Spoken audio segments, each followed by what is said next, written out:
Ravi de vous retrouver sur Digital Congo pour un nouveau numéro du magazine La Semaine en 45 minutes. Aujourd'hui, nous décryptons l'avant-projet du budget pour l'exercice 2020 qui est chiffré à 7 milliards de dollars américains, un budget qui est vivement critiqué. Certains analystes estiment qu'il n'est pas à la hauteur des promesses faites.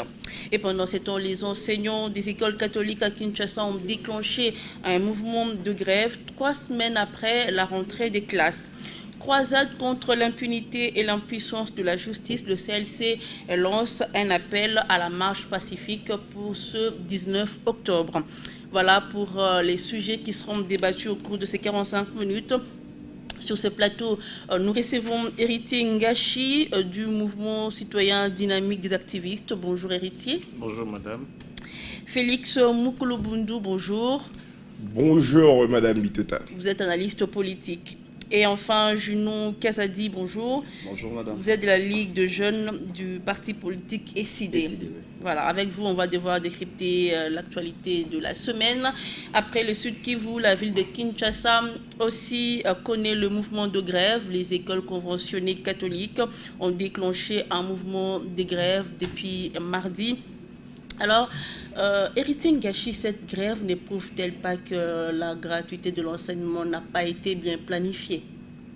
Merci pour la question. D'entrée de jeu, je tiens à préciser que la gratuité de l'enseignement est un prescrit constitutionnel et qui a été jusque-là pas mise en application par le régime de M. Kabila. Mais aujourd'hui, le président Félix Tshisekedi a réalisé qu'il était impérieux de mettre en branle cette gratuité de l'enseignement parce que, comme vous le savez si bien, l'éducation constitue, je dirais, les poumons même du développement. Mais seulement, je rejoins en partie votre question où j'estime que la gratuité d'enseignement aurait dû être planifiée dans la durée. Un exemple, la gratuité d'enseignement n'a aucun soubassement économique parce que elle dépendrait des financements publics de l'État qui ne sont pas budgétisés. Donc, ce sont des financements qui proviendraient des prêts, des emprunts, et ainsi de suite. Est-ce que vous pouvez vous imaginer envoyer vos élèves, vos enfants à l'école avec l'argent que vous empruntez? Parce que quand vous empruntez l'argent, il y a les taux de remboursement. Aujourd'hui, c'est une dépense... Non, mais je vous rappelle quand même que le président de la République, du haut de la tribune des Nations Unies, récemment, il a dit que l'enveloppe allouée à l'éducation passerait de 8 à 20% du budget national. Quand vous regardez le budget actuel, avec 7 milliards de dollars, pour financer les états généraux ou je dirais, les pourparlers entre les partenaires de l'éducation, ont donné qu'il fallait au moins 2,9 milliards de dollars par an pour financer, soutenir la gratuité de l'enseignement. 2,5 millions. Et donc, milliards plutôt. Milliards. Et donc, si on fait des calculs aussi simples que ça, nous nous rendons compte que c'est à peu près 30% du budget national. Et donc, je me demande comment est-ce que, avec ces budgets mesquins, qu'on peut soutenir donc vous soutenez que ça n'a pas été bien planifié? Moi j'aurais voulu que le président de la République mette l'accent sur l'investissement. Et ces investissements permettront de soutenir l'éducation au lieu de commencer directement avec la gratuité de l'enseignement pour aller tendre la main à gauche et à droite afin de rendre effective cette gratuité de l'enseignement. Voilà les faiblesses. Vous partagez cet avis parce qu'on rappelle quand même que le chef de l'État, juste après l'inauguration de l'école Mokengeli, a une question sur la gratuité de l'enseignement. Il avait dit qu'il ne savait pas. Ben oui, qu'il inaugurait une école à réhabiliter, non pas une école gratuite. C'est ce qui s'est dit. Ben, moi, je crois que nous devons être réalistes. On doit faire la politique de nos moyens. Il faudrait qu'on arrête. Nous ne sommes plus pendant la période électorale. Certaines promesses doivent tenir que quand on a du moyen. On dit même, là, il y a un adage célèbre en français qui dit « La plus belle femme du monde ne peut donner que ce qu'elle a ». Il faudrait que les gens comprennent aujourd'hui, si on essaye de critiquer cette gratuité, ce n'est pas que nous sommes contre. On est tous parents, ça serait une très bonne chose de voir à ce qu'au Congo, le taux de la scolarité augmente et tout. Nous sommes pour cela. Mais comment ça va s'implanter? Il faudrait que nous faisions faire une politique par rapport aux moyens que nous avons. Ce n'est pas tenable. Nous ne pouvons pas les faire. Actuellement, les comptes publics ne permettent pas à ce que l'État puisse subventionner toutes ces écoles. Parce que quand on parle de frais scolaires, les frais de scolarité, les gens pensent abusivement au Minerval. Le Minerval ne représente pas grand-chose. La grande partie qui remet en hausse, c'est les frais de fonctionnement. C'est la contribution des parents par rapport au fonctionnement de l'école. C'est ce qui pose problème. Je cru entendre que par établissement, on devait donner 50 $. Et les écoles... Non, encore une fois, ce sont les informations qu'on relaie sur les réseaux sociaux. Ça n'a rien à voir. Voilà pourquoi j'ai dit, j'ai cru entendre. Je ne le confirme pas. Mais il faudrait... Pourquoi il y a eu place à toutes ces spéculations? C'est parce qu'on ne communique pas. Et les écoles, le salaire, on nous a dit, ça pourrait y passer à 245 $. Et le fonctionnement, les écoles vont fonctionner comment? Comment est-ce qu'ils ont fait ça? Mais en même temps, cette façon-là de faire, quand l'État lui-même prend en charge la paie des enseignants, ça vient quand même équilibrer les choses, parce qu'on rappelle quand même que avec la contribution des parents, il y a certains enseignants qui touchaient un salaire décent, mais ces enseignants-là, ça ne représente que 10%. Or, les 90% ont un salaire de misère, Juno Kazadi. Ce n'est que logique que le gouvernement puisse rééquilibrer les choses. Excusez-moi, Madame Bitosa, si je devais finir, je dirais ceci. Au Congo, l'État a toujours payé tous les enseignants. Hein. Après, la contribution des parents, c'était plutôt pour des primes. Je ne connais pas une école qui, l'État n'est payé pas des enseignants, en tout cas. L'État payait, mais c'était un salaire qui n'était pas consistant. Déjà que je suis pédagogue de formation. Il n'était pas consistant. Maintenant, dans les écoles catholiques, avec la contribution des parents, c'est ce qui faisait gonfler maintenant le salaire. Oui, mais Madame, pour répondre à votre question, je dirais d'abord que c'est quoi créer l'équilibre? C'est ramener l'enseignant qui touchait 600 $ ici dans une école conventionnée de la Gombe par rapport à celui qui touchait 80 $ à Tsele. Le ramener, celui qui touchait 600 $, le ramener jusqu'à 250. Le juste milieu, pour que tout le monde se retrouve quand même. Non, non. Le mieux à faire, ce serait d'améliorer le salaire des enseignants. C'est-à-dire, celui qui touchait 80 $ là-bas à l'école de Maluku, qu'il revienne juste au moins à la moitié de celui qui touchait 600 $ ici à Gombe. Donc, il y a un déséquilibre. Mais revenons à la question principale. Moi, je prends le plan technique. Je me dis, bon, je ne vais pas utiliser les termes qu'a utilisé l'honorable Nawej, mais moi, je me dis, est-ce que cette question de la gratuité a été étudiée? Je dis non. Quand je vois le résultat, je dis non. Et c'est de la poudre de perlimpinpin qu'on veut nous mettre comme ça sous les yeux. Cette gratuité, d'abord, avant qu'elle tienne, elle aurait dû être d'abord étudiée. Combien d'écoles publiques avons-nous? Matata Pogno devrait chaque année réhabiliter ou construire 100 écoles. Est-ce que nous avions vérifié si cela a été fait? Non. Et même s'il y a cette gratuité, les élèves qui étudient dans des écoles gratuites, est-ce que ces élèves étudient dans de bonnes conditions? Est-ce que l'enseignant qui va donner le cours à ces élèves-là, il est recyclé? Parce qu'il y a un sérieux problème aujourd'hui de nos enseignants. Mais je pense qu'il y a eu une table ronde qui a été tenue avant la rentrée. Toutes ces questions-là ont été étudiées lors de cette table ronde. Il s'agit de l'éducation. Quand on parle de l'éducation, on ne peut pas tenir une table ronde d'un mois. 2 mois, non. C'est des questions de fond. Notre système d'abord d'enseignement, il faut le revoir. Parce que nous apprenons à nos élèves des anciennes connaissances qui sont déjà passées. Oui, mais là, ça c'est un autre débat. Mais là, on est en train de parler de la prise en charge des enseignants par l'État. En fait, l'enseignement en soi, ce n'est pas le fait de porter l'uniforme et d'aller gratuitement et de revenir. C'est la formation que ces élèves acquièrent. Est-ce que c'est une bonne formation? Est-ce que les personnes qui sont censées former ces élèves sont des personnes qualifiées? C'est ça, des vraies questions qu'on devrait se poser. Alors moi, sur ce plan-là, je me dis que cette affaire d'enseignement gratuite, en tout cas, que M. Tshisekedi rentre, parce qu'il faut, devant les évidences, il faut s'incliner, qu'il dise clairement qu'il a échoué et que le parent revienne à leur charge. Et puis cette question, on va la revoir après. Merci, Monsieur Juno Kazadi. Héritier Ngachi, est-ce que cette grève elle est justifiée? Oui, la grève elle est justifiée, d'autant plus que j'estime que la charrie a été mise devant le bœuf. Et à ces faits, les enseignants n'ont pas d'autre choix. Avant même qu'il y ait rentrée scolaire, je parle avec certains enseignants. Ils m'ont dit, héritier, demain nous irons à l'école. Mais on ne nous a pas donné les frais de fonctionnement. il faut payer les craies, il faut payer les cahiers, il faut repeindre les salles et ainsi de suite, les tableaux et ainsi de suite. L'État n'a pas encore donné cet argent. Nous irons demain à l'école avec quoi? Avec nos mains. Nous allons écrire avec du sang. Donc, j'estime que c'était une chose qui a été faite à la va-vite, mais je comprends. Le président Félix Tshisekedi a été de bonne foi, mais seulement son audace politique, ses courages politiques, n'a pas eu un soubassement matériel et ça devient de l'illusion tout simplement. Fallait faire une étude minutieuse autour de cette question, planifier dans la durée. Et je reviens à ce que je dis. C'est un problème des coûts. J'ai suivi la Banque mondiale tout récemment dire qu'elle financerait des milliards de dollars par an pour soutenir la gratuité de l'enseignement. Déjà, le président de la République ne savait pas où est-ce qu'il allait trouver ces fonds.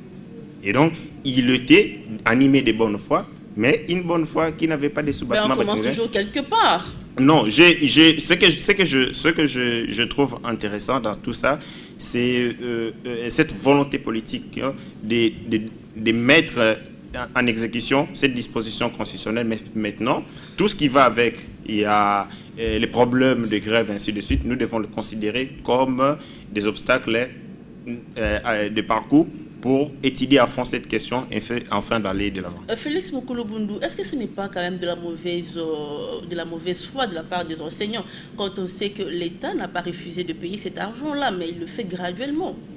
Moi, je dirais, il ne faudrait pas qu'on taxe les enseignants de mauvaise foi parce qu'ils ont une vie et des charges à mener. Ils seront volontaires, mais je ne pense pas que quand ils vont se rendre à la boulangerie du coin, ils vont se dire ben, je suis enseignant, j'ai été volontaire, j'enseigne vos gosses gratuitement, donnez-moi du pain ou donnez-moi de la bouffe.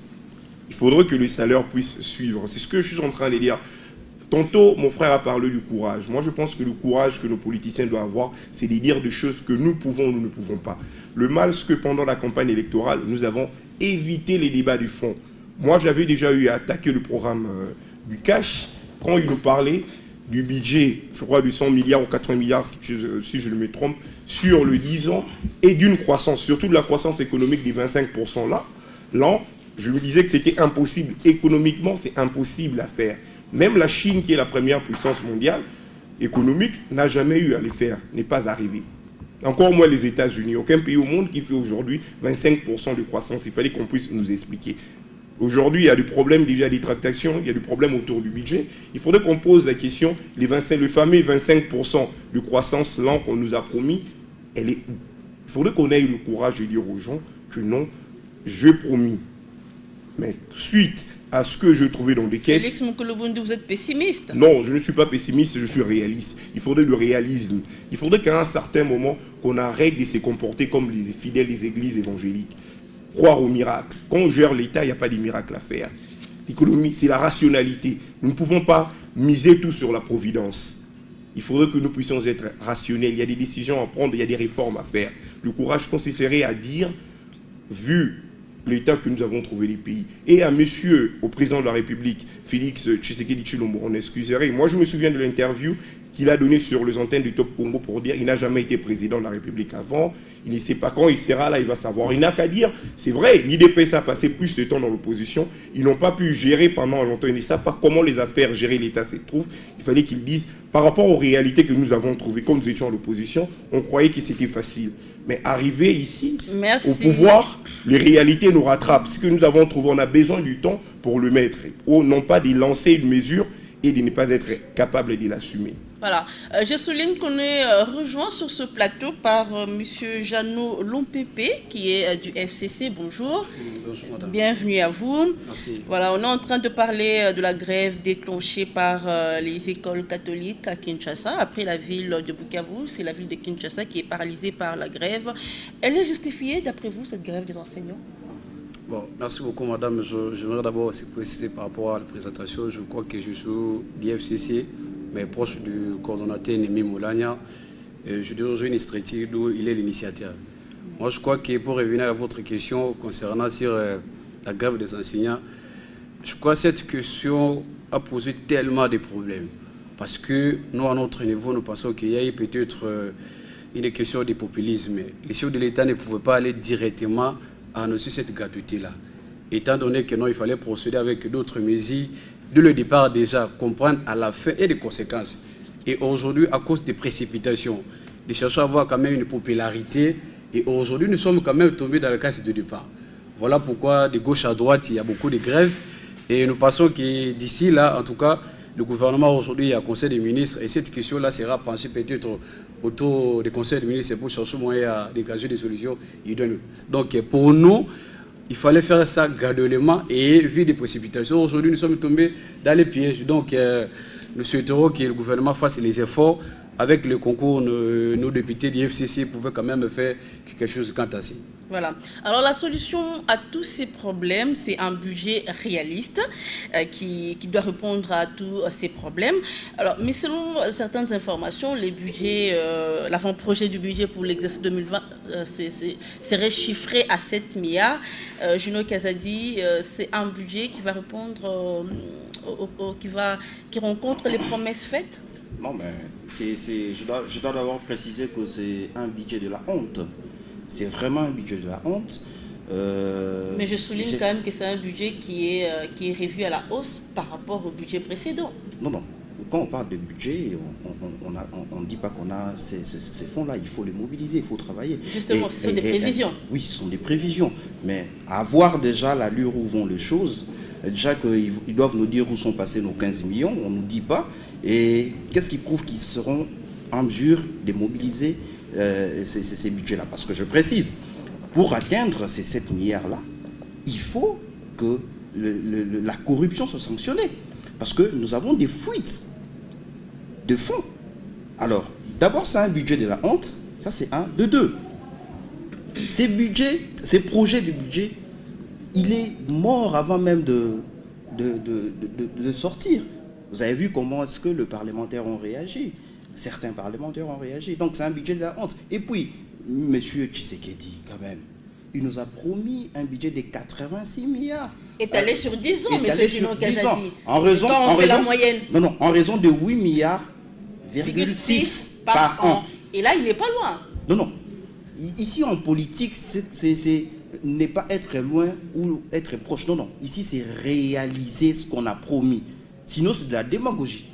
Il faut réaliser les promesses faites pendant la campagne. Donc, voir M. Tshisekedi, avec tout ce qu'il a, avec toutes les qualificatifs qu'il a collés au pouvoir de Kabila et tout, le voir, lui, venir nous présenter un budget. Bon, c'est pas lui qui présente, mais en tout cas, c'est pendant son pouvoir, un budget de 7 milliards. Encore qu'il faut le mobiliser. Ben moi, je dis que c'est un budget de la honte. C'est vraiment un budget de la honte. Il ne faut rien attendre avec ces budgets. Moi, je suis un peu comme le FMI. Je crois que nous devons faire un budget qui doit être réaliste. Si c'est 2 milliards, 3 milliards, ça va. Du moment où c'est réaliste, c'est le fonds que nous pouvons mobiliser. Ce que je veux dire, c'est là-bas de la responsabilité. Il ne faudrait pas qu'on vienne à la télé rien que pour critiquer, il faut proposer. Je ne veux pas qu'on se mette ici à donner un cours sur la finance publique, mais il faudrait dire...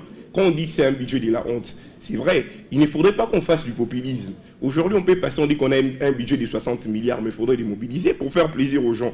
On peut passer, on s'est dit non, on a un budget de 60 milliards. Et les 60 milliards, on le trouve comment? Moi, je pense que le courage, c'est serait aujourd'hui de faire des réformes. Il faut faire des réformes, il faut assainir les finances publiques. Il faudrait un temps de réforme. Eux, nous auront un budget conséquent. Il y a des problèmes, il y a des choses qui doivent changer. Nous devons créer de la vraie richesse. Quand notre économie est tout le temps tournée vers l'importation, nous exportons peu. Nous faisons foi aux matières premières. Il y a eu quelques années, c'était le cuivre et c'était plutôt le cobalt. Mais malheureusement, au niveau mondial, la demande de voitures électriques n'a pas suivi. Il y a eu un chute de cours sur le cobalt. C'est ce que je suis en train de dire. Il faudrait qu'on sache d'abord comment on va mobiliser les recettes, quels les secteurs sont prioritaires, donner ces solutions en lieu et place de dire 7 milliards ne va pas, 5 n'ira pas, il faudrait 15. 15 milliards, ok, on fait comment? Voilà. Héritier Ngachi, 7 milliards, il y a plusieurs défis à relever, il y a la grogne sociale, il y a les défis sécuritaires, notamment dans l'est du pays où on doit éradiquer les groupes armés. Pensez-vous que 7 milliards, ça va aller au regard des promesses faites? Déjà, il faut d'entrée de jeu souligner que le budget est le miroir de l'État. C'est même la source de la vitalité de l'État. c'est en fait à travers les budgets qu'on saisit l'âme de l'État. Et donc, les budgets de 7 milliards, j'estime que par rapport aux ambitions que nous nous sommes dotés, non, ce n'est pas suffisant. Mais par rapport aux objectifs futurs, j'estime que ces budgets est plus ou moins réaliste. Parce que, vous savez, depuis un certain temps, nous étions en conflit avec les institutions de Bretton Woods. Et donc, l'avènement de Félix Tshisekedi en tant que président de la République devait marquer, je dirais, une nouvelle manière de gérer les finances publiques. Et donc, de ces faits, la Banque mondiale a donné des assignations, des objectifs à ces budgets, notamment le fait que ces budgets soient réalistes. Que ce soit un budget équilibre en dépenses et en recettes. Et donc, de ces faits, le président de la République, le gouvernement a estimé que 7 milliards par rapport aux recettes à mobiliser, c'était quand même suffisant. Nous avons un problème dans notre pays. Les régies financières n'ont jamais été capables d'atteindre les potentiels fiscaux de notre pays, dit notamment au problème de détournement. Il y a l'incivisme fiscal. Par exemple, un homme qui doit des millions à la République démocratique du Congo, mais s'arrange à donner 100 000 $ à une autorité de la place et c'est fini. Et tous ces comportements ne permettent pas de maximiser les recettes de l'État. Voilà. Et donc, le cheval de bataille du président de la République devait être la lutte contre la corruption pour permettre justement d'éviter contre les coulages de recettes, mais aussi contre le détournement et le banditisme financier en grand chemin que nous voyons dans notre pays. Des gens qui aujourd'hui avaient un vélo, d'un mot pouvoir, ils achètent des villas, ils roulent carrosse et ainsi de suite. Ça donne une mauvaise perception, même auprès des contribuables. Mais une chose aussi, il faudrait mettre l'accent sur l'investissement. Parce que quand vous regardez, par exemple, le budget de l'année 2019, vous sentez que pour les dépenses des personnes, c'est 38%. Les dépenses, par exemple, des biens et matériels, 4%. Les dépenses des transferts et d'intervention, 20%. Donc, vous avez l'essentiel du budget qui ne fonctionne que pour, justement, faire vivre les institutions. Alors que nous devions... Un train de vie élevé. Train de vie élevé.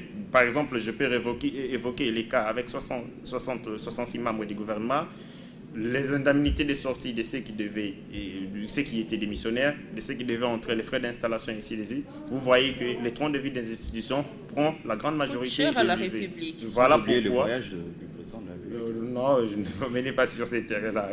Voilà, merci. Et donc, des effets, il faut mettre l'accent sur l'investissement. Nous avons les cobalt, nous avons les minéraux, nous avons. Mais quand nous regardons de l'autre côté, les ressources naturelles que nous avons et les recettes publiques que nous avons, c'est les jours et la nuit. Donc, nous devons lutter contre la corruption, le détournement des deniers publics pour permettre Héritier Ngachi. de mobiliser les grands. Jean Lopempe, il y a certaines voix qui se sont levées pour demander le réexamen de ce budget. Il y a l'opposant Franck Diongo qui plaide, lui, pour un budget à 2 chiffres. Est-ce que c'est possible, ça? La RDC en a les potentialités.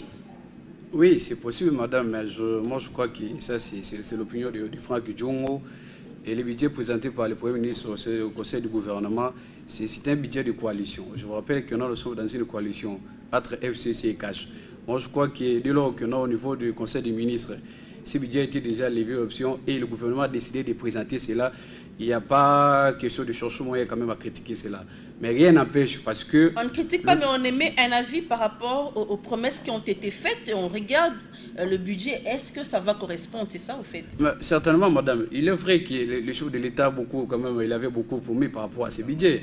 Mais nous sommes là, nous sommes réalistes quand même. On ne peut pas seulement faire plaisir parce qu'on est au pouvoir, non. C'est le budget présenté par le Premier ministre là. Je crois que c'est un budget réaliste. Vous voyez, c'est par rapport à notre capacité de mobilisation. On ne peut pas seulement dire que non, on a un budget de 8 milliards, 9 milliards, 10 milliards. Juste pour plaire au sang, non, pas du tout.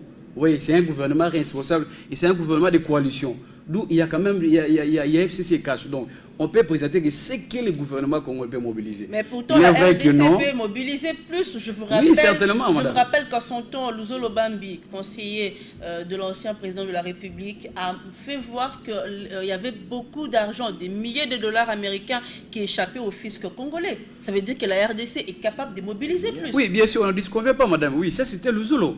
Mais il fallait aller jusqu'au bout par rapport à cela. Parce qu'il s'est limité seulement à la dénonciation. On déposait quand même des plaintes. Mais il fallait porter aussi des preuves matérielles. Je vous rappelle que moi, je suis juriste, madame. Vous voyez, nous connaissons très bien ce qui s'est passé là. Alors pour nous, on ne peut pas seulement quand même gérer le pays par des émotions, des sentiments que non, avec nous, on a le pouvoir, nous pouvons mobiliser autant. Pour nous, c'est un budget responsable. C'est par rapport à notre mobilisation des recettes. Je crois qu'avec les temps, c'est le premier budget avec la coalition FCC Cash. Donc, même en 2021, 2022, au fil et à mesure, nous pouvons attendre quand même un budget là conséquent par rapport à notre pays. Il ne faut pas seulement être pessimiste comme nos amis ici, que non, voilà, c'est un budget là, moins, non. Il faut donner quand même chance au gouvernement Ilunga Kamba avec les autres, ceux qui l'ont ensemble. C'est possible que non, dans 5 ans, nous pouvons avoir même 15 à 20 milliards de dollars. Donc, il faut être optimiste par rapport à cela. Voilà, merci Jean-Noël Lopepe. Juno Kezadi, justement, par rapport à ces budgets, il y a l'État congolais qui compte maintenant diversifier les sources. Je vous informe qu'après 20 ans, le bon de trésor est de retour. Ça voudrait dire qu'on donne maintenant l'occasion à l'État d'épargner un peu et au privé de financer certains projets. Tout d'abord... l'espoir est permis. Oui, on peut rêver. Le rêve est permis et puis en plus il est gratuit. Je vais répondre à mon camarade ici, Jeannot. Okay. Bon, il ne faut pas vous étonner quand quelqu'un du FCC il vient pour louer les budgets actuels. Il ne faut pas vous étonner. C'est eux, à leur époque, ils nous ont mobilisé un budget de 4 milliards. Alors aujourd'hui qu'ils voient 7 milliards, ils ne peuvent qu'être satisfaits. Parce que c'est au-delà de leur ambition. Quand ils parlent du budget FCC Cash, mais je voudrais lui poser la question, ben, ce n'est pas moi qui joue votre rôle, mais permettez-moi quand même... Non, c'est moi qui ai la police des débats. Oui, posez cette question pour moi. Le FCC a placé combien? Le cash a placé combien? Quand il nous dit que c'est un budget du cash. Non, les budgets, monsieur, c'est pour la République. Vous avez entendu ici, madame a cité le rapport Luzolo. Eh bien, il y a des fuites, des milliards. Alors, si on veut mobiliser plus de 7 milliards, disons même 15 milliards, on peut le faire. Mais c'est moi qu'il n'y a pas de volonté politique. Et surtout, les gens qui sont connus, les gens qui font ces fuites-là sont connus. Je vous rappelle ici toujours l'affaire de 15 millions de dollars. On en est où? Monsieur, vous ne pouvez voir que ces budgets de 7 milliards réalistes, selon vous. Mais selon moi, d'après la grandeur et la richesse de notre pays, eh bien, ces budgets-là, ils ne représentent rien. Alors, pour répondre à votre question, oui, madame, la politique, c'est ça. On vient nous faire des chapelets de bonnes intentions. Mais nous, on n'est pas à ce niveau-là. Nous, on veut voir des œuvres. Nous voulons voir des œuvres. Moi, je ne peux que commenter sur ce point-là lorsque j'aurai vu des œuvres. Et jusque-là, je ne vois rien. Ça fait 8 mois, 9 mois que M. Tshisekedi est là. Monsieur Juno Kezadi, vous ne voyez pas des sauts de moutons? Non, je ne vois pas. Les travaux qui sont en train d'être exécutés dans la ville, vous ne voyez pas ça? Je vois de tôles, je vois certains endroits être encerclés par des tôles. Et je ne vois rien du tout. Je parie que vous n'êtes jamais arrivé vers le pompage là-bas. Non, mais le pompage, oui. Parce que là-bas, que là-bas, les travaux ont beaucoup évolué. Oui. Si là-bas, les travaux ont beaucoup évolué, tant mieux, parce que c'est notre pays. Mais à quel rythme? Félix Moukoulobundu, c'est comme je le disais ici, de voix se sont levées pour le réexamen de ce projet de budget. Et le gouvernement a promis de réexaminer cet avant-projet au cours du Conseil des ministres de ce vendredi. Et donc, on parie que les budgets pourraient être revus à la hausse. Moi, je l'ai dit ici. Très souvent, dans le plateau, nos politiciens nous ont habitués à ne pas rentrer dans le débat des fonds, dans le débat du développement. Tout à l'heure, mon co-débatteur, à la personne d'Héritier Ngachi, vient de dire quelque chose. Quand on voit le budget, la plus grande répartition, c'est dans des salaires, c'est dans des personnes. Nous avons une fonction publique qui est surchargée. Qu'est-ce que l'État doit faire? Des réformes, encourager la création des emplois par l'entrepreneuriat, désengorger la fonction publique. On peut avoir un petit budget. Je vais donner l'exemple. Un pays comme le Rwanda, à quel budget? Le budget du Rwanda, c'est situé entre le 2 et le 3 milliards. Quand les gens louent le Rwanda a quel budget, par exemple? C'est ça, il faut des réformes. Pardon? 5 milliards. 5 milliards, ok. La dernière fois que j'ai cru me renseigner, c'était 2 milliards. Comme c'est un budget qui est en hausse, qui monte chaque année. Ok, merci pour l'information, monsieur. En même temps, le Rwanda, comparé à la RDC, c'est un petit pays avec une population qui n'est pas assez importante. le Rwanda, comparé à la RDC, c'est un petit pays. Dire bon, que le Rwanda, en termes de superficie. En termes de superficie, je vais vous signaler, on pourrait dire aussi, la Suisse, comparée à la France, c'est un petit pays, mais on sait ce que la Suisse vaut aujourd'hui. La Belgique, la même chose. Si nous commençons à comparer les pays par rapport à la taille démographique, je crois qu'on ne va pas s'en sortir sur ces débats-là. Ce que j'allais dire, c'est quoi? Quand le président de la République parle des entrepreneurs, on parle de la génie, quelles sont les réformes que l'on fait pour créer l'emploi, les réformes pour le jeune? C'est ça, c'est ce dont on a besoin. On doit faire de réformes. On ne doit pas s'arrêter sur le débat des budgets. On pourra avoir 7 milliards. Mais si on a moins de fonctionnaires qui sont pris en charge par l'État, on encourage l'initiative privée, on libéralise certains secteurs, on privilégie le partenariat public-privé. Par exemple, pour les aéroports, pourquoi l'État doit construire à lui seul les aéroports? On voit en France, par exemple, il y a certains aéroports qui n'appartiennent pas à l'État français. Il y a certains holdings chinois qui sont rentrés. L'État est actionnaire aussi, comme les autres. On peut ouvrir certains secteurs. C'est ça ce que la primature vient de faire en lançant ce jeudi l'opération Bons de Trésor. Justement. Vous allez dire, c'est une très bonne chose. C'est bien qu'on lance des bons de trésor. Mais je vais vous dire, au monde, il y a principalement 3 agences de notation. Ces agences de notation, ils notent quoi? Ils sont là pour noter des crédits, des risques liés au crédit. Est-ce que l'État congolais est crédible? Lancer des bons de trésor, c'est bien. Nous sommes parmi les États qui représentent des risques crédits. Si quelqu'un vient, il investissait son argent, au risque de ne pas être remboursé. C'est cela. Des bons de trésor, c'est des emprunts. Ces emprunts obligataires que l'État est en train de lancer, ces emprunts, c'est bien. Mais après, il faudrait les payer. Il faudrait rassurer les investisseurs. Il faut rassurer ces gens-là qui vont souscrire à ces bons-là des trésors. Créer des bons des trésors, ce n'est pas une mauvaise chose. D'ailleurs, moi, je suis même pour y aller loin, créer une place boursière. Parce que je me souviens quand je faisais mes études... Oui, pourquoi pas, on en a les moyens. C'est ce que j'ai en train de dire. Je me souviens, quand j'étais encore étudiant, je faisais mes études, j'étais obligé de travailler à mon mémoire, d'utiliser la bourse de Casablanca et toutes les valeurs. On m'a posé la question, mais pourquoi vous n'utilisez pas votre pays? J'ai dit non, on n'a pas une place boursière au Congo. On reste en Afrique et je choisis la place de Casablanca pour exposer mon travail, pour réfléchir en fait. C'était ça, pourquoi ne pas créer une place boursière? Merci, rentrer dans l'économie des marchés, c'est une bonne chose. Mais avant, il nous faudrait quoi? Faire des réformes, rassurer ces investisseurs-là. Merci Félix Moukoulou-Boundou, héritier Ngachi. Je pense que nous devions... je vais d'abord revenir avant d'arriver à votre question. Je suis un peu estomaqué. Je suis avec mon collégateur du FCC qui estime que les décisions prises par les présidents de la République, c'est du populisme. Mais celles prises par les premiers ministres sont réalisables, sont réalistes. Je ne comprends pas, je pense que si l'air allait, le voyait à la télé, refuserait que prochainement ils viennent les représenter ici. Parce qu'ils sont en alliance. Et donc, en tant que communicateur de cette plateforme, ils devaient endosser, assumer les responsabilités parce que ce sont des responsabilités de leur coalition. Donc ça, c'était, il remarque des détails. Mais je vais aller dans votre question. Moi, j'aurais souhaité que les présidents de la République mettent un peu l'accent sur l'augmentation de la chaîne de production de nos minerais.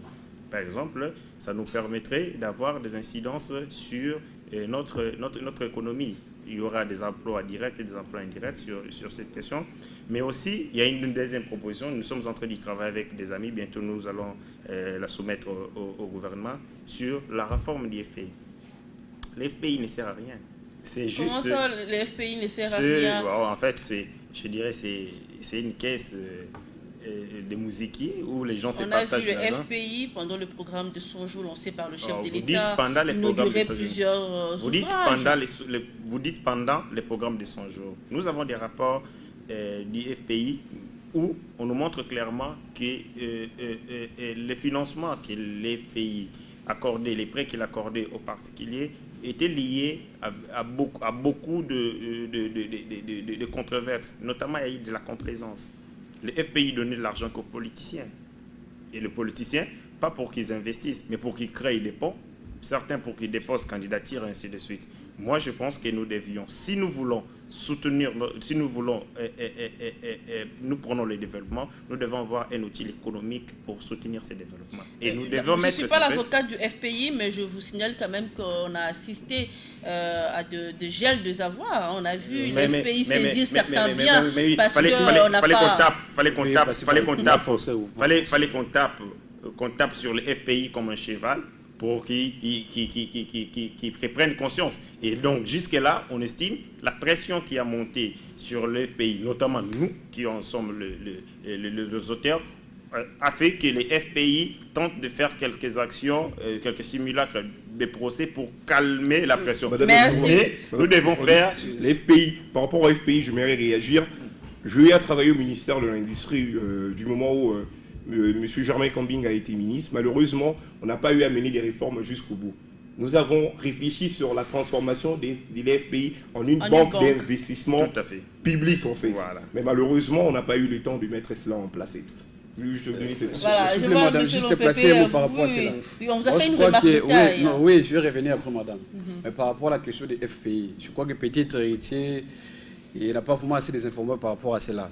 Et je te rappelle que nous sommes dans ces ministères-là, monsieur. Vous voyez. Donc, il y a eu quand même des réformes déposées quand même, monsieur Germain Kambinga et même le ministre Ilunga. Moi, je crois qu'avec le nouveau ministre qui est là, il va poursuivre quand même des réformes. Vous voyez, vous ne pouvez pas dire que non, voilà, les FPI avaient octroyé de l'argent pour politiciens, pour faire des campagnes. On a donné de l'argent à quelqu'un qui a par rapport à cela, ça c'est pas notre problème parce qu'il y a toutes les procédures pour avoir quand même. Nous avons des amis qui ont des projets bancables. On ne peut pas directement venir comme ça, commencer à accuser l'FPI directement comme ça. Alors, pour revenir par rapport à la question. Et moi, je crois que je suis du FCC, oui, mais proche de Némi Moulania, vous voyez. Donc, vous ne pouvez pas m'empêcher d'exprimer quand même mes ambitions, moi, personnelles. Lorsque j'ai dit que les chefs d'État avaient précipité pour annoncer, vous voyez, la gratuité de l'enseignement, c'était des manières, c'est du populisme. Vous voyez, donc il ne faut pas quand même chercher à m'interdire de réfléchir, quand même, de donner votre point de vue personnel. Vous voyez, mon point de vue à moi, ça n'engage que moi. Donc, ça n'a rien à voir avec l'FCC, ça n'a rien à voir avec la coalition. Alors, revenons à ce que l'autre ami a dit par rapport à comment, pour le gouvernement de coalition. Oui, il est vrai, mon cher ami. Il ne faut pas oublier que l'FCC qui est majorité dans ce gouvernement. Oui, et l'FCC ça pratiquement. Oui, nous sommes majoritairement pas fabriqués, il faut avoir des preuves. On sait comment c'est qu'on relate à la cité chaque jour. Mais nous avons gagné les élections dans ces pays. Vous voulez que je fouine dans votre les FCC a raflé au moins quand même l'ensemble de la majorité. Oui, vous ne pouvez pas tout le moment venir ici accuser l'FCC, non, non.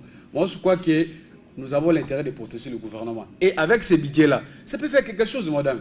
On ne peut pas oublier, il y a aussi des réformes. Donc, pensez aujourd'hui que peut-être aujourd'hui c'est vendredi. D'ici là, il y aura déjà un conseil du ministre. C'est possible encore d'aller au-delà. Vous voyez, non. Parce que nous ne sommes pas quand même des sentimentalistes. On fait des prévisions par rapport à notre capacité. On ne peut pas seulement faire plaisir que non, parce que les Congos, non. C'est pas ça. Vous voyez, il y a des choses encore à faire dans ce gouvernement ici.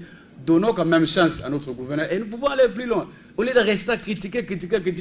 On ne peut pas dire que non, 8 milliards, 10 milliards à la fin, on n'a rien. Merci Jean-Nolo Pépé. On va prendre les derniers dossiers de ces 45 minutes. Il ne nous reste plus que 5 minutes. Le CLC refait surface après autant de temps. Il revient cette fois avec un départ, celui de Léonie Kondolo.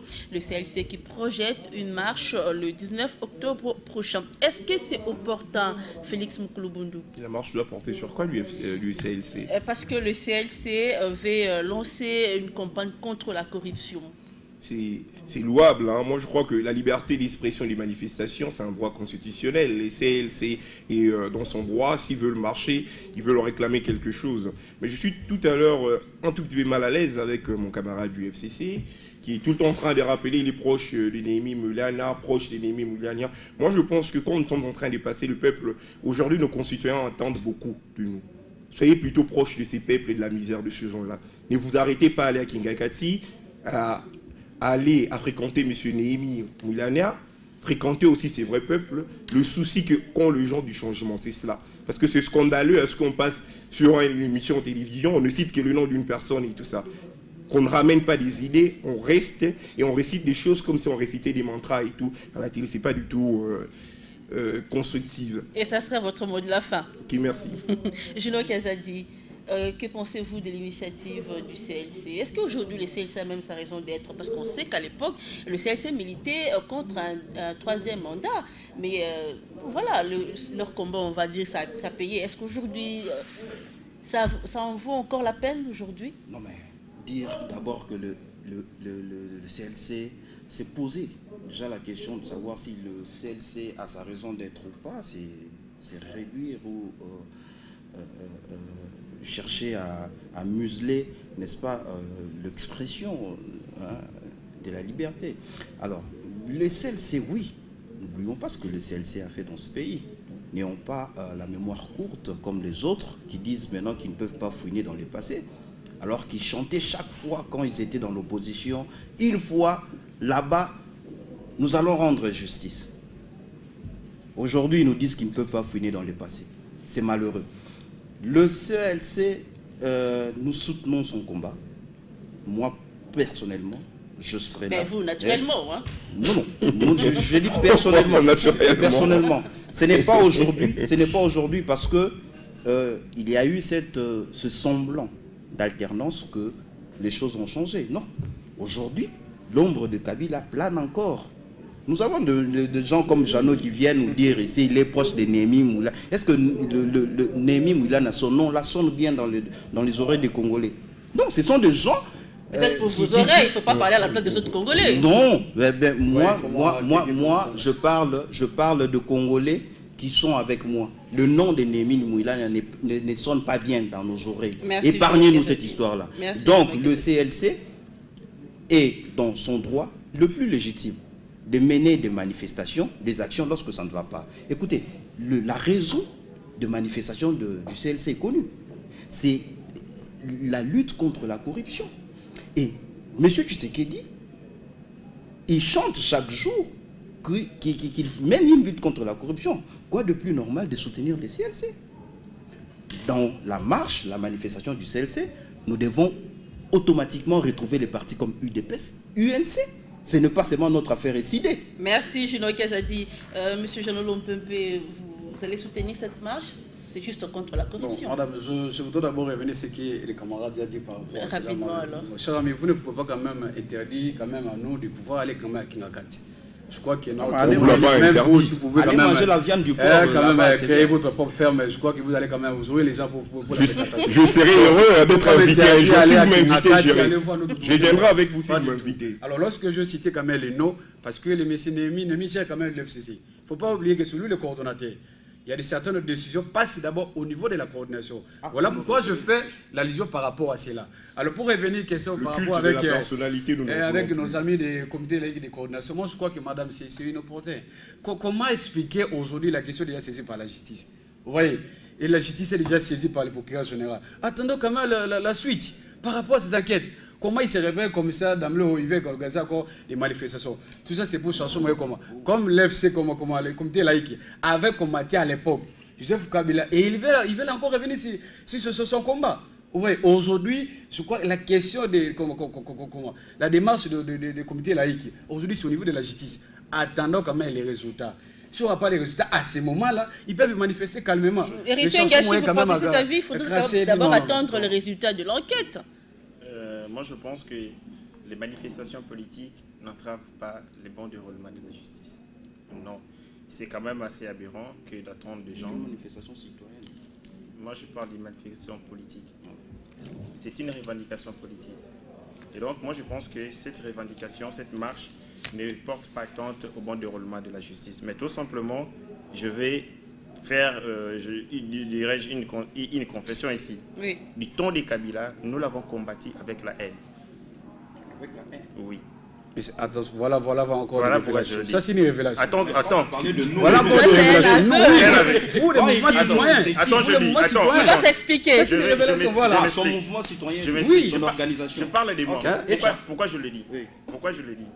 Quand nous venions sur des plateaux de télévision, ou lorsque nous étions en train de manifester, nous rejetions en bloc. Tout simplement parce qu'il y avait une motivation derrière ça, au lieu d'attaquer les vrais problèmes comme maintenant. Et nous avions raison de le faire. Parce que tout simplement, la personne de M. Kabila n'inspirait pas confiance. Parce que vous étiez manipulé. C'est ça. Voilà. Avec les consulats, les ambassades. Voilà, Laissez-moi mais je suis parce qu'on est vraiment à la fin. Je connais comment demander des moyens. Je connais au service. 30 secondes. Je suis honnête avec moi-même. Et donc, je veux que nous cessions avec cette hostilité-là. Nous voulons contribuer, nous tous, au bon développement de notre pays, mais soyons lucides et objectifs lorsque nous parlons des 30 secondes. Merci. Je suis désolé. désolée, sinon on va accorder le temps à tout le monde. On ne finira jamais. On ne finira jamais. Et ma confession à moi, alors. On ne finira jamais. On prend rendez-vous la semaine prochaine. Je rappelle qu'on recevait sur ce plateau Héritier Ngachi du mouvement citoyen dynamique des activistes. Merci d'être venu. Jean-No Lompépé du FCC. Proche de Néhémie Mouilagna. C'est notre choix, mon ami. Voilà. Juno Kazadi de la Ligue de jeunes de l'ECD. Et enfin Félix Moukoulobundu, analyste politique. Moi, je vous fixe rendez-vous le vendredi prochain à la même heure, au même endroit et avec le même plaisir. Bonne suite des programmes sur Digital Congo.